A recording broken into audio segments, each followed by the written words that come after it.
Di kantor polisi daerah Korea, nampak seseorang memikirkan suatu hal yang sangat janggal. Dia selalu merasa seperti kehilangan sesuatu yang sangat penting dalam dirinya. Ada hal yang sepertinya hilang dan terlupakan, namun sekeras apapun dia mengingat hal tersebut, tak pernah dirinya mendapatkan jawaban karena memang dia tak pernah melupakan apapun sama sekali selama ini. Hanya saja lubang dalam hatinya akan semakin membesar ketika dia memikirkan hal yang mungkin saat ini dia lupakan. Dia adalah Wo Jin-chul yang sudah 4 tahun ini menjadi seorang detektif di bagian kriminal. Sempat ditanya oleh juniornya saat mereka berdua sedang beristirahat dan meminum kopi. Karena sang junior melihat wajah dari seniornya itu sangatlah kebingungan seperti sedang memikirkan sesuatu dengan sangat keras. Wo Jin-chul pun mencoba melupakan segala hal yang sedang dia pikirkan karena hal itu akan mengganggu pekerjaannya di kemudian hari jika diteruskan. Dia beranggapan jika orang yang sibuk tak akan punya waktu untuk bersedih. Di saat mereka berdua kembali ke kantor setelah meminum kopi di mesin kopi sebelumnya, terlihatlah pemandangan yang tak biasa di dalam kantornya. Banyak sekali berandalan yang menyerahkan diri ke kantor polisi dengan sukarela. Mereka menggumamkan hal yang sama dan terdengar tak masuk akal. Hal yang disampaikan para berandalan ini sama tentang munculnya sosok bayangan mengerikan dari balik bayangan mereka sendiri. Bayangan tersebut mengatakan jika mereka tak menyerahkan diri dalam waktu 24 jam, maka mereka akan menyesal karena sudah pernah hidup sampai saat ini. Dengan wajah yang sangat pucat pasi dan ketakutan, mereka semua meminta untuk segera dijebloskan ke penjara. Wo Jin-chul ingin memastikan hal yang telah dikatakan para berandalan tersebut apakah benar-benar kenyataan ataukah hanya fiksi mereka belaka. Namun dengan wajah yang sangat serius, para berandalan tersebut berkata jika hal itulah yang benar-benar sudah terjadi. Tentu di sini Wo Jin-chul pun dibuat semakin keheranan dengan keterangan yang diberikan oleh para berandalan tersebut. Karena bagaimana cara Wo Jin-chul akan melaporkan hal ini kepada atasannya jika keterangan para berandal ini seperti hal yang tak dapat dipercaya. Akhirnya Wo Jin-chul pun dipanggil di ruangan rapat oleh beberapa seniornya. Di saat berada di ruang rapat, Wo Jin-chul pun mendengar suatu rencana yang akan dilakukan oleh para seniornya tersebut. Karena di sini mereka juga penasaran mengapa ada banyak berandalan yang memberikan keterangan yang sama.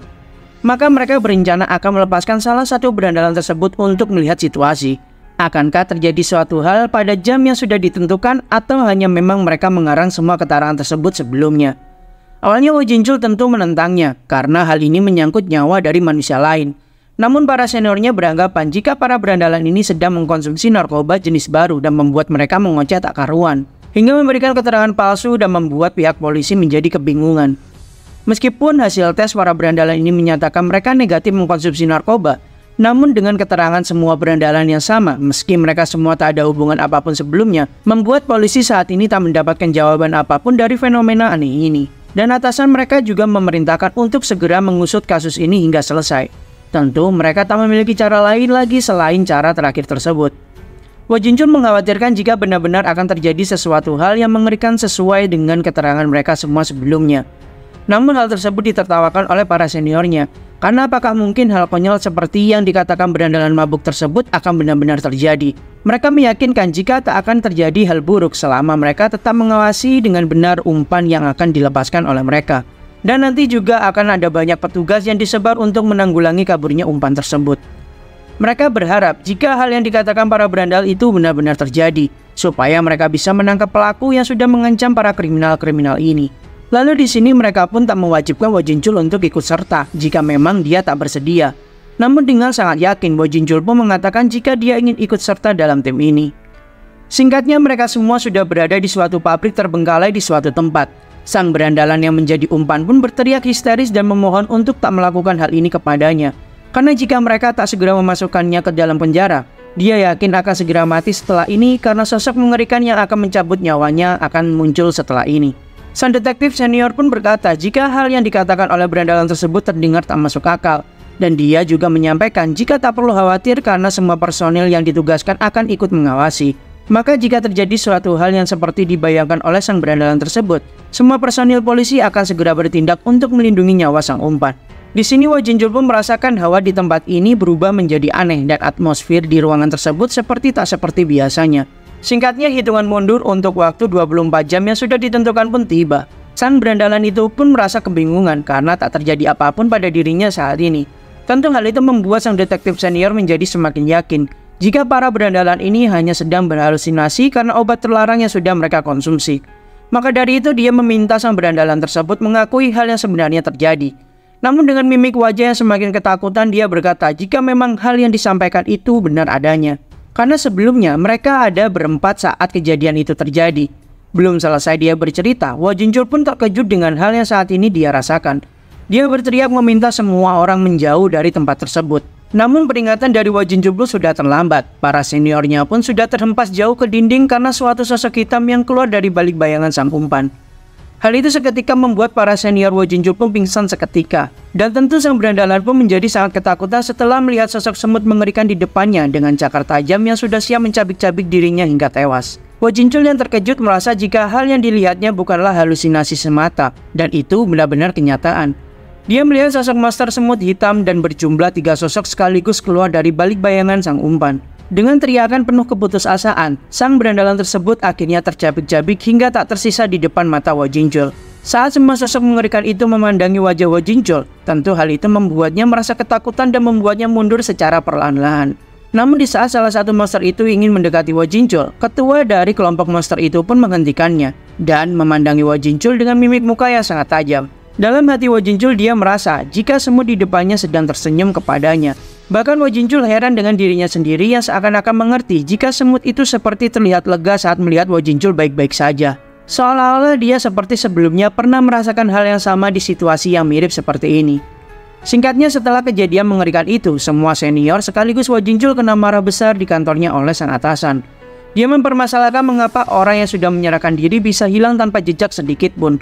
Dan dia memarahi semua anggotanya yang malah pingsan saat ditugaskan untuk menjaga sang umpan. Sang ketua menanyakan suatu hal yang mungkin saja Hwa Jinchul ingat saat kejadian tersebut. Namun Hwa Jinchul tak ingin mengatakan hal yang sebenarnya terjadi dan beralasan jika dia juga ikut pingsan dan terbangun sebelum senior-senior lainnya bangun dari pingsannya. Pada intinya, sang ketua memerintahkan semua anggotanya untuk tutup mulut rapat-rapat akan kejadian ini. Mengingat mereka belum mendapatkan informasi apapun meski sudah melakukan segala hal selama ini. Hwa Jinchul masih saja berusaha mencari-cari informasi terkait dengan hal misterius yang sudah dia saksikan langsung sebelumnya. Sang junior pun sempat menanyakan mengapa Hwa Jinchul sangat tertarik dengan kasus tersebut. Dan Hwa Jinchul di sini menyampaikan jika dia mungkin hanya tertarik secara pribadi dengan kasus misterius itu. Lalu sang junior menyadari suatu hal yang aneh, karena jumlah kriminal yang menyerahkan diri berbarengan dengan bulan Februari ke awal Maret, yang dimana saat itu adalah dimana para siswa dan siswi memasuki masa awal sekolah. Dan toko bibinya kebetulan akhir-akhir ini mendapatkan masalah dan bisnisnya menjadi kurang lancar. Hwa Jinchul yang mendengarkan penjelasan juniornya merasa ada sesuatu yang membuatnya tertarik, dan dia akan menyimpan dan mengingat baik-baik perkataan juniornya tersebut. Lalu di suatu sekolah di Korea, terlihatlah semua siswa dan siswi sedang memasuki sekolah mereka di awal semester baru ini, dan nampaklah sosok yang sudah tak asing lagi di sana. Di ruangan kepala sekolah nampak dia sedang berbincang dengan salah satu guru BK yang ada di sekolah itu. Sang kepala sekolah memberikan informasi jika sekolah mereka kedatangan seorang murid yang sedikit bermasalah. Sang guru BK awalnya merasa jika tak ada yang perlu dipermasalahkan dari murid tersebut, karena dia terlahir di keluarga yang baik-baik dengan ayah yang bekerja di pemadam kebakaran dan ibunya hanya seorang ibu rumah tangga pada umumnya. Maka tak ada yang perlu dikhawatirkan untuk selanjutnya. Namun si kepala sekolah menyampaikan jika murid tersebut pernah dikeluarkan di sekolah sebelumnya. Hal itu dikarenakan dia telah melarikan diri dari rumahnya selama 2 tahun terakhir ini saat dia masih menginjak kelas 1 SMP. Lalu sang kepala sekolah menanyakan jika apakah mampu sang guru BK menghadapi murid bermasalah tersebut. Dengan sangat percaya diri, sang guru BK berkata jika julukannya sebagai Viper bukanlah isapan jempol semata. Dia berkata pada sang kepala sekolah jika tak perlu memikirkan hal tersebut, karena dia, Park Gisul, sang Viper akan memperbaiki murid bermasalah tersebut ke jalur yang lebih benar. Saat upacara penyambutan siswa-siswi baru telah usai, nampak sang guru BK mencoba menertibkan semua murid-murid yang ada. Lalu akhirnya dia melihat sosok yang sudah dibahas oleh sang kepala sekolah bersamanya. Bocah gagah yang bernama Sung Jinwo itu berada di depannya saat ini. Dia bertekad jika tak peduli murid itu bermasalah ataupun tidak. Pada intinya sang guru BK tersebut akan tetap membuat Sung Jinwo tunduk kepadanya. Ditambah lagi dia melihat Jinwo sang murid baru menggunakan sarung tangan yang jelas-jelas dilarang untuk digunakan saat berada di wilayah sekolah. Dia berpikir jika Jinwo adalah murid yang terlalu kekanak-kanakan dan berpikir mungkin jika sarung tangannya itu dilepas, maka akan ada kekuatan naga yang akan merasuki tubuhnya. Saat sang guru BK menegur Sung Jinwo karena telah berani menggunakan sarung tangan, dengan sangat tenang Jinwo pun melirik sang guru dengan tatapan yang sangat tajam dan menusuk. Seketika membuat sang guru mengalihkan pandangannya dan memarahi murid lainnya, karena tentu dia merasa ketakutan dengan aura yang ditunjukkan oleh Sung Jinwo. Sang guru BK merasa jika dia mungkin salah lihat saja dan berhalusinasi sebelumnya. Karena saat melihat Sung Jinwoo, dia seperti melihat ribuan sosok kuat yang berada di balik bayangan Sung Jinwoo. Belia menyampaikan pada tuannya jika sepertinya sang guru BK tersebut telah melihat semua prajurit yang dibawa oleh rajanya. Jinwoo juga menyadari akan hal tersebut, dan dia beranggapan jika itu mungkin adalah salah satu efek yang dia bawa saat kembali ke bumi dengan kekuatan monark yang maha dahsyat ini. Saat berada di kelasnya, Jinwoo pun menjalani masa-masa sekolah seperti lainnya murid normal lainnya. Sampai pada akhirnya dia disapa oleh seorang murid yang sepertinya mengenal Jinwoo di SMP-nya dulu. Dia adalah Yongkil yang berkata jika di SMP-nya dulu mereka sempat kenal dan berteman. Lalu perbincangan mereka berdua pun diganggu oleh beberapa siswa berandalan. Mereka berusaha mengganggu Jinwoo yang memang notabene adalah murid baru di sana. Mereka mengejek gaya berpakaian Jinwoo yang bertanya mengapa dia menggunakan sarung tangan. Apakah Jinwoo memang sengaja menyembunyikan kekuatan naga tersembunyinya di balik sarung tangan tersebut? Jinwoo sadar dengan sikap mereka yang ingin membuli murid-murid yang ada untuk menunjukkan status kepemimpinan mereka. Tentu sebenarnya Jinwoo malas meladeni bocah-bocah yang ada di depannya saat ini. Secara Jinwoo saat ini sudah berumur lebih tua daripada yang semua orang telah kira. Di sini Beru seperti biasa meminta izin pada tuannya untuk mencabik-cabik para bocah berandalan tersebut. Namun tentu Jinwoo melarang kebrutalan dari komandan gilanya tersebut. Bahkan meski sudah dilarang, Beru tetap bersikeras untuk membalas perbuatan murid-murid yang telah kurang ajar pada rajanya ini. Namun Jinwoo di sini tetap melarang Beru saat itu. Karena tak mau masalah terlalu berlarut-larut, Jinwoo pun melepaskan sarung tangan hitamnya tersebut. Tampaklah suatu pemandangan mengerikan dan membuat semua berandalan tadi sedikit ngeri dan takut melihat tangan Jinwoo. Dalam hati Jinwoo memberikan informasi pada kita jika itu adalah luka yang didapatkan saat melawan raja dari para naga Antares. Luka tersebut tak dapat disembuhkan dengan segala cara dan efek pasif skill milik Jinwoo. Karena mungkin serangan Antares yang terlalu kuat dan merusak hingga membuat Jinwoo mendapatkan luka permanen tersebut. Dengan lirih Jinwoo menyindir para berandalan itu apakah jika mereka tak pernah melihat luka bakar pada seseorang sebelumnya. Akhirnya mereka pun beranjak pergi karena merasa kurang nyaman dengan sindiran Sung Jinwoo tersebut. Dengan sangat tegas Jinwoo memerintahkan Beru untuk diam di tempat karena dia tahu jika kebrutalan Beru akan membuatnya bertindak seenaknya jika tak diperintahkan dengan tegas oleh Sung Jinwoo. Tapi di sini Jinwoo sedikit jahil dengan menggunakan sedikit kekuatannya untuk menjatuhkan para murid-murid berandalan tersebut hingga membuat mereka merasa malu karena jatuh tanpa sebab di depan semua murid-murid yang ada. Beru merasa senang karena rajanya memberikan pelajaran pada para berandalan tersebut meski sebenarnya dia merasa hukuman tersebut masihlah kurang. Yonggil pun berjalan dengan Jinwoo menuju kantin dan berbincang-bincang ringan. Yonggil merasa jika Jinwoo sudah berubah secara drastis dari Jinwoo yang sebelumnya. Dengan wajah keren serta tubuh atletisnya, Yonggil pun merasa heran dengan latihan apa yang sudah Jinwoo lalui selama 2 tahun terakhir ini. Yonggil bertanya apakah Jinwoo tak ingin mengikuti sebuah klub olahraga, mengingat tubuh atletis Jinwoo yang mempermudah bagi dirinya untuk diterima pada sebuah klub. Jinwoo dengan tenang berkata jika ada sebuah klub yang memang ingin dia masuki saat ini. Singkatnya Jinwoo tiba di klub lari sekolah mereka. Dia menyampaikan jika ingin bergabung di klub lari tersebut. Tentu kapten dari klub lari Choi Tae-wong berkata jika hal seperti masuk ke dalam klub lari tidaklah mudah. Terlihat para senior di klub lari sangatlah beringas dengan tubuh besar dan kekarnya. Mereka merasa jika Jinwoo benar-benar nekat sampai menawarkan diri untuk masuk ke klub lari dengan sukarela. Meski Jinwoo tak pernah berlatih lari sebelumnya, dia beralasan jika ada seseorang yang harus dia temui di kompetisi lari nanti. Dalam hatinya, Jinwoo memikirkan satu sosok yang mungkin saat ini dia masih berada di divisi SMP. Namun Jinwoo sangat yakin jika orang itu akan memasuki kompetisi yang lebih tinggi lagi nanti. Karena dia dulunya adalah seorang pelari yang sangat hebat sebelum membuang mimpi tersebut untuk menjadi seorang hunter kelas atas. Tentu Jinwoo berharap bisa menemuinya di kompetisi divisi SMP ini nanti. Beberapa senior di klub lari tentu merasa geram karena alasan remeh dari Sung Jinwoo. Namun karena tak mau ada keributan, maka Choi Tae-wong pun memberikan sebuah challenge untuk Jinwoo. Jinwoo diminta untuk memperhatikan seseorang dari klub lari yang sedang melakukan pemanasan di sampingnya saat ini. Karena jika saja Jinwoo bisa mengalahkan pemula di klub larinya itu, maka Jinwoo akan diterima di dalam klub lari saat ini. Jinwoo tahu jika ketua klub lari tersebut sudah berbohong karena tak mungkin jika murid tersebut adalah seorang pemula. Dengan otot kaki serta tubuh ramping, pasti dia adalah seorang pelari senior tentunya. Namun Jinwoo di sini pun menyetujui semua challenge dari sang ketua tim. Karena jika Jinwoo menang, maka dia bisa bergabung di klub lari. Dan jika dia kalah, dia akan mencuci baju semua anggota tim lari selama 1 bulan. Di kantor para guru terlihatlah sang guru BK memikirkan beberapa hal. Saat dia sedang asik merokok di pinggir jendela, hal mengejutkan pun terjadi saat ini dia saksikan. Karena murid baru Sung Jinwoo berlari dengan sangat kencang di lapangan lari milik klub lari sekolah mereka. Bahkan saat ini guru penanggung jawab klub lari menyampaikan pada sang guru BK Jika dia kembali ke kantor setelah bosan melihat murid baru Sung Jinwoo tersebut berlari berkali-kali tanpa henti sedikit pun. Para anggota lainnya tak bisa mengusir Jinwoo karena dia sudah membuktikan ketangguhannya serta staminanya saat berlari. Dan diketahui jika Jinwoo saat ini sudah memutari lapangan selama 20 kali dan masih terus berlanjut sampai sekarang. Saat sang Viper guru BK melihat lagi Jinwoo melalui jendela kantor, betapa terkejutnya sang guru BK saat itu. Karena dia merasakan hal yang sebelumnya dia rasakan saat menegur Jinwoo sebelumnya di upacara penyambutan murid-murid. Aura mencekam terpancar di sekitar Sung Jinwoo dan terlihat ribuan sosok misterius mengikuti Jinwoo dari balik bayang-bayangannya. Tak berhenti di sana saja, karena muncul sosok semut hitam gagah perkasa yang terbang di hadapannya saat ini. Beru pun mencoba mengejutkan sang guru BK dengan teriakan memekiknya. Dan tentu hal itu membuatnya langsung pingsan seketika di sana. Igris sempat mengingatkan Beru jika dia tak perlu melakukan hal tersebut. Namun di sini Beru sadar jika memang guru tersebut dapat melihat mereka semua saat ini. Di kedai makan terlihatlah Wo Jinchul dengan juniornya sedang makan bersama dan minum-minum berdua.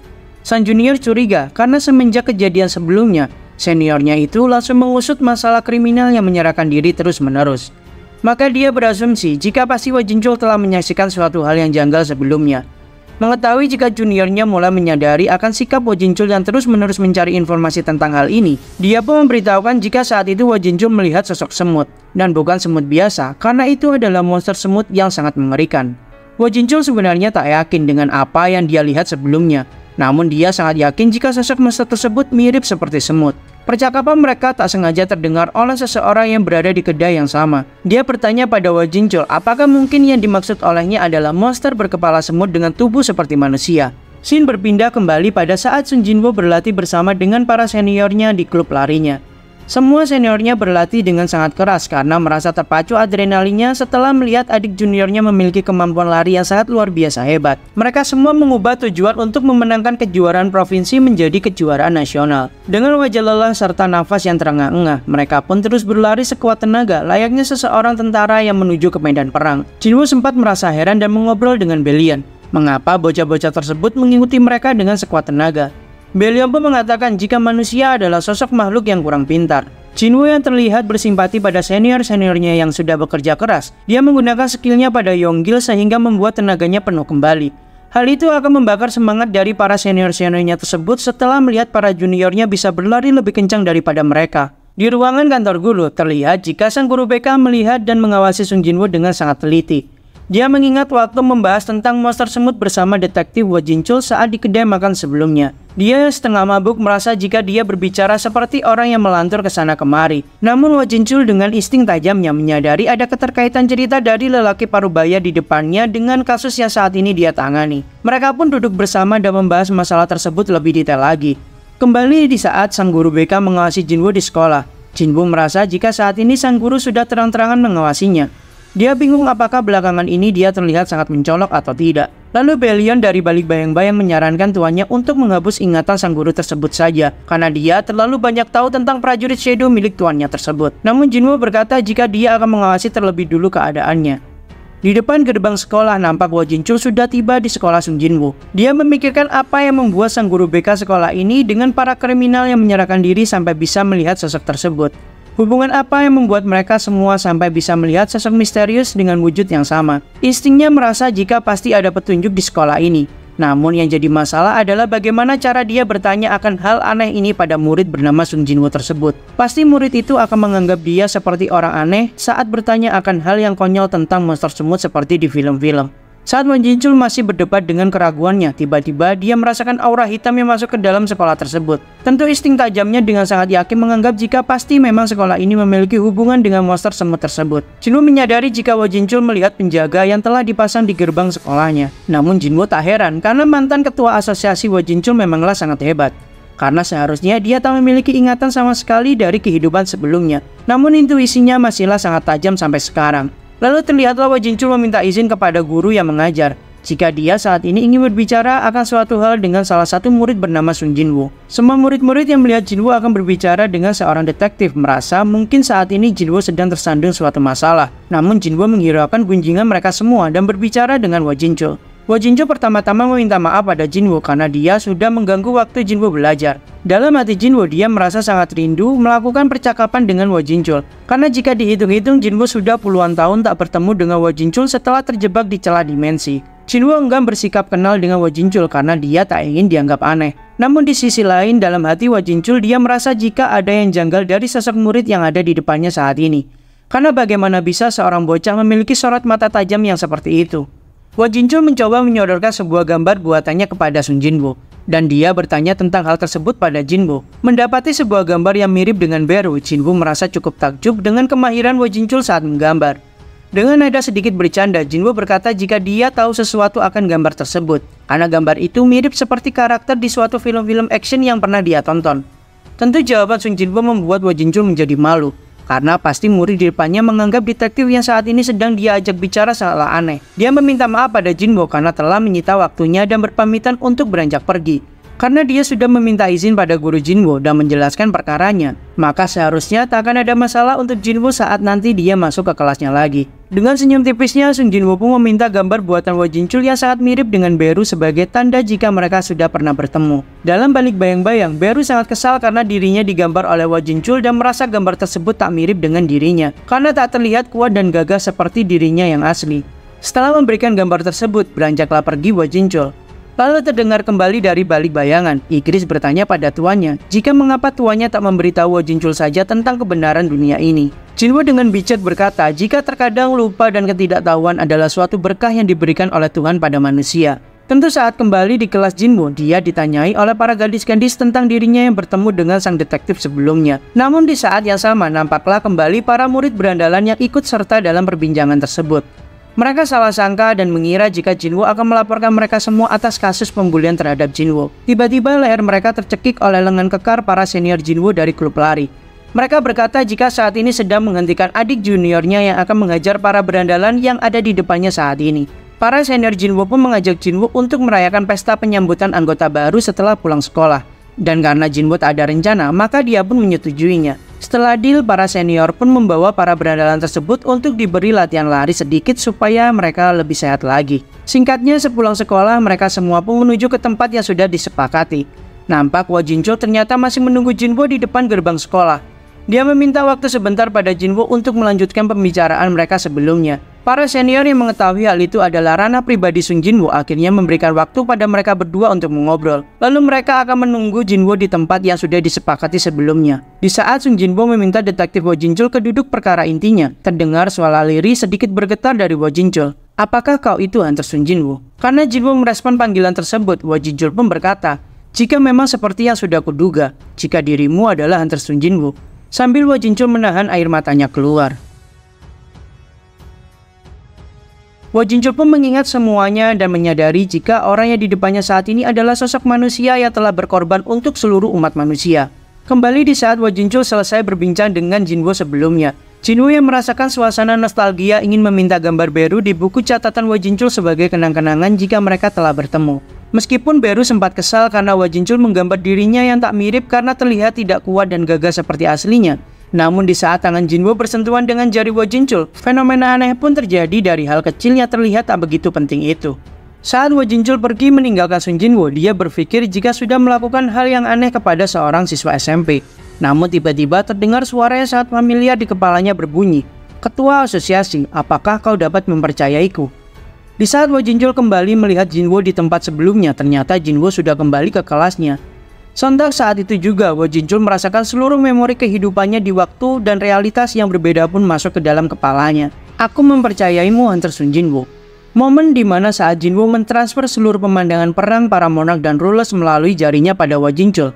Seluruh informasi tersebut memenuhi kepala Jinchul hingga membuat kepalanya sakit saat menerima informasi sebanyak itu sekaligus. Akhirnya Jinchul menyadari jika fenomena ini seperti dia sedang mendapatkan ingatan tentang masa lalu, masa kini, dan masa depan. Dia melihat dirinya sendiri di dunia yang berbeda dan sudah terlupakan melalui Hunter Sun Jinwoo, yang dimana mereka melawan ganasnya para monark, perang antara dua kekuatan besar rulers dan monark serta munculnya Geth dan monster. Tentu hal yang sangat mustahil terjadi tersebut membuat Jinchul sangat tak percaya awalnya. Ditampilkan momen perbincangan antara sang ketua asosiasi Jinchul dengan Hunter Rank S sekaligus sang Shadow Monarch Sun Jinwoo. Hwa Jinchul menanyakan jika apakah Sun Jinwoo yakin akan melakukan rencananya itu hanya seorang diri saja. Namun dengan tekad yang benar-benar sudah bulat, Jinwoo pun akan melakukan seorang diri untuk menyelamatkan seluruh umat manusia. Karena makhluk tingkat atas yang tak begitu menyukai aliran waktu yang diulang, maka hanya cara inilah yang bisa Jinwoo lakukan untuk mengalahkan mereka semua tanpa harus mengorbankan manusia lainnya. Kembali ke momen saat ini, Hwa Jinchul bertanya pada Sun Jinwoo jika sudah berapa lama Jinwoo melakukan hal tersebut, yaitu bertarung di celah dimensi sampai sekarang. Dalam hati Hwa Jinchul, dia mengira Jinwoo sudah 2 tahun melakukan hal tersebut, karena menurut catatan Jinwoo menghilang selama 2 tahun terakhir ini. Namun Hwa Jinchul sadar jika pertarungan mengerikan seperti itu tak mungkin dapat diselesaikan hanya dalam waktu 2 tahun saja. Terdengar jawaban dari Jinwoo yang membuat Hwa Jinchul sampai speechless. 27 tahun. Mengetahui Jinwoo sudah melalui waktu yang benar-benar sangat berat selama ini, maka dia pun bertanya apakah Jinwoo tak menyesali keputusannya selama ini. Namun Jinwoo dengan bijak berkata jika tak peduli berapa kali pun Jinwoo diberi kesempatan yang sama, maka pilihan inilah yang akan selalu Jinwoo ambil untuk menyelamatkan semua orang. Hwa Jinchul pun ikut senang karena sepertinya Jinwoo saat ini benar-benar menikmati waktunya menjadi seorang pelajar. Dengan senyum riangnya, Jinwoo menyampaikan jika dia sudah puas dengan kehidupannya saat ini. Selain itu, Jinwoo juga tak bisa menua saat ini. Dia juga harus selalu mengganti identitas serta umur pada tubuhnya sendiri menyesuaikan dengan umur yang berjalan di bumi ini. Hwa Jinchul sangat kagum karena Jinwoo tak bisa menua dan menjadi abadi. Hunter terlemah di dunia saat ini sudah menjelma menjadi seseorang yang memiliki kekuatan setara dengan dewa. Namun meski begitu, dia masih mau menjalani hidup layaknya manusia biasa meski sudah mendapatkan kekuatan sedahsyat itu. Mengetahui jika Jinwoo tak memiliki rencana untuk jangka panjang kehidupannya, Hwa Jinchul pun menawarkan Jinwoo untuk bergabung ke satuan polisinya untuk menegakkan keadilan. Dengan penuh candaan ringan, mereka berdua pun akhirnya melepas rindu bersama dan Jinwoo akan memikirkan tawaran Hwa Jinchul nanti. Hwa Jinchul sangat berharap jika Jinwoo akan menerima tawarannya tersebut. Singkatnya, waktu sudah mulai berlalu. Suatu hari, di akhir bulan April terlihatlah seseorang melihat penampakan yang cukup mengejutkan dirinya. Dia adalah seseorang penjelajah gurun yang cukup veteran dan baru pertama kali menyaksikan hal ini. Dia menelpon call center untuk melaporkan keadaan yang sedang disaksikan saat ini. Awalnya pihak call center kebingungan dengan penjelasan yang cukup membingungkan dari sang penelpon. Karena di sini dia menyampaikan jika telah melihat sesuatu fenomena aneh di langit. Banyak retakan pada langit yang dia lihat seakan-akan langit terlihat akan pecah layaknya sebuah kaca. Di kediamannya, Sun Jinwoo sedang diajari oleh Igris tentang pelajaran sekolah yang sedang Jinwoo kerjakan. Tiba-tiba Jinwoo merasakan kehadiran yang sangat familiar. Singkatnya, nampaklah Jinwoo sedang bertemu dengan pesuruh Rulers di sebuah kafe. Dia menyapa sang Shadow Monarch karena sudah lama mereka tak bertemu. Tanpa basa-basi, Jinwoo menanyakan apakah gerbang yang terbuka adalah ulah para Rulers. Tentu sang pesuruh Rulers tersebut merasa panik dan menjelaskan jika ada suatu entitas dari dunia lain yang mulai mendekati dunia para Rulers. Namun karena mereka dihadang oleh pasukan Rulers, maka mereka saat ini lari ke dunia ini. Jinwoo merasa heran mengapa para makhluk tersebut malah pergi ke bumi. Namun sang Rulers kembali menjelaskan jika mereka adalah ras raksasa yang harus memakan bintang dari tempat tinggal para makhluk hidup. Dan di dunia mereka sendiri, mereka dikenal sebagai makhluk yang jahat dan disebut sebagai Titan. Tentu tujuan mereka ke bumi sudah jelas. Mengetahui jika mereka bukanlah teman, maka Jinwoo lebih mudah saat ini mengambil keputusan. Diketahui jika hal ini belum pernah terjadi di aliran waktu sebelumnya, karena tujuan para Titan tersebut seharusnya adalah dunia para Rulers. Namun karena kehadiran Jinwoo dan keberhasilannya saat membasmi semua Monarch, maka kejanggalan ini terjadi lagi dan kemungkinan itu karena kehadiran sang Shadow Monarch. Lalu Rulers tersebut menyampaikan pada Jinwoo jika pasukan Rulers yang lain sudah disiapkan dan dikerahkan untuk membantu. Namun hal itu dicegah oleh Sun Jinwoo karena dia sendirilah yang akan membasmi para musuh-musuh itu sendirian. Di wilayah gurun Amerika Barat, pemerintah sudah menyegel tempat tersebut. Dan mereka juga sudah memanggil seluruh ahli untuk datang memeriksa fenomena aneh tersebut. Namun tak ada bagi mereka yang dapat menjelaskan dengan jawaban yang pasti. Bahkan meski sebagian dari mereka sudah menghabiskan waktu 30 tahun untuk meneliti cuaca, namun tak pernah bagi dirinya menemukan fenomena seperti ini sebelumnya. Lalu terlihatlah salah satu petinggi militer mengatakan jika tak perlu mengkhawatirkan keamanan di sana, karena para tentara sudah siap menanggulangi apapun makhluk yang akan keluar dari retakan tersebut. Tiba-tiba tank persenjataan mereka pun terangkat oleh suatu kekuatan aneh seperti telekinesis. Hal itu dilakukan oleh Jinwoo untuk mencegah para tentara menghalangi pertarungannya dengan para Titan yang akan tiba di sana. Jinwoo pun akhirnya sudah menyiapkan panggungnya, dan dia juga bisa merasakan nafas dari para musuh, serta rasa haus akan melahap semua daratan ini dari para monster bajingan itu sudah mulai mendekat. Dengan daggernya yang sudah berevolusi ke tingkat akhir, Jinwoo pun sudah siap untuk membantai semua musuh-musuh yang akan datang mendekat. Karena mulai detik ini, lawan yang harus para Titan itu hadapi adalah seorang monark, yaitu sang Shadow Monarch Sun Jinwoo. Semua tank dan para tentara yang terangkat pun sudah dilepaskan oleh Sun Jinwoo.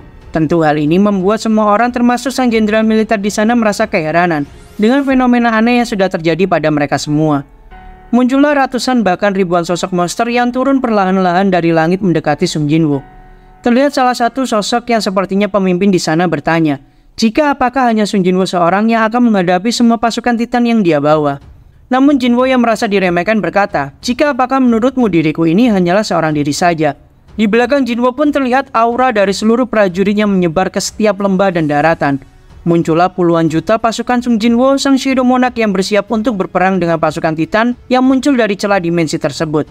Nampaklah tank dengan pasukan kesatria hitamnya, Tas beserta pasukan Hekop lainnya, Beru dengan seluruh pasukan semutnya, Chima beserta pasukan naga airnya, dan Belian dengan seluruh pasukan yang dimiliki oleh Asborn sebelumnya. Seluruh pasukan tak terhitung jumlahnya sudah bersiap dengan kuda-kuda bertarung untuk menyerbu musuh. Serang! Perintah itulah yang Jinwoo berikan pada seluruh pasukan Shadow miliknya.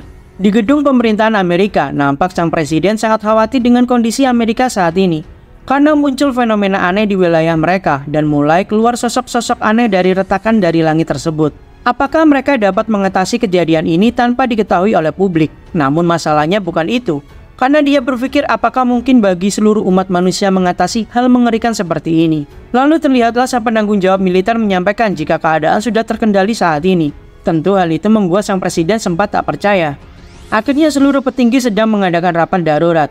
Mereka membahas tentang munculnya fenomena aneh serta melihat video yang sudah terekam oleh drone yang sebelumnya sudah mereka sebar. Mereka semua tercengang melihat sosok pemuda yang berdiri di tengah pasukan hitam yang ada di sekitarnya. Mereka melawan sosok monster yang keluar dari retakan aneh tersebut. Pada intinya mereka mempertanyakan seluruh pasukan militer yang sudah dikerahkan. Karena malah mereka saat ini melihat sosok pemuda Asia yang sudah melawan sosok-sosok aneh keluar dari retakan tersebut seorang diri, beserta dengan pasukan hitam yang dia pimpin. Terlihat Tas mengeluarkan sebuah skill yang semakin menjadi kuat dari sebelumnya. Semburan api layaknya sebuah pilar besar yang menopang langit pun menghancurkan seluruh pasukan yang berada di jalur ledakannya. Pertempuran pun terjadi, semua pasukan Jinwoo bergegas menyerang musuh dengan kekuatan penuhnya. Jinwoo yang memiliki kekuatan setara dengan dewa pun tak hanya berdiam diri saja, karena di setiap langkah kakinya melangkah, pasti ada musuh yang akan menjadi korban dari dagger tajamnya. Bahkan dengan skill baru yang semakin kuat didapatkan oleh Sun Jinwoo, nampak jika dia bisa menghancurkan para musuh hanya dengan dagger yang Jinwoo kendalikan melalui skill miliknya. Terlihat Jinwoo mencoba menyerang sang pemimpin musuh dengan dagger tersebut. Namun ternyata serangan dari dagger Jinwoo dapat ditangkis oleh musuhnya. Tapi tak hanya sampai di sana, karena Jinwoo dengan cepat melompat dan menyerang langsung sang pemimpin musuh. Dengan tangannya sudah diselimuti energi kematian dan membentuk sarung tangan cakar raksasa, Jinwoo pun menghantamkannya pada sang pemimpin musuh.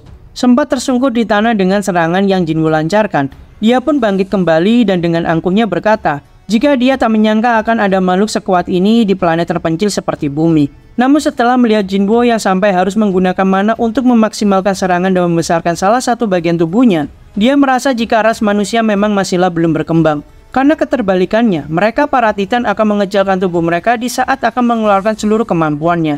Namun belum sempat selesai dia mengoceh, sang petarung terhebat dari para monster Titan itu pun harus tewas setelah tertebas pedang milik Belian.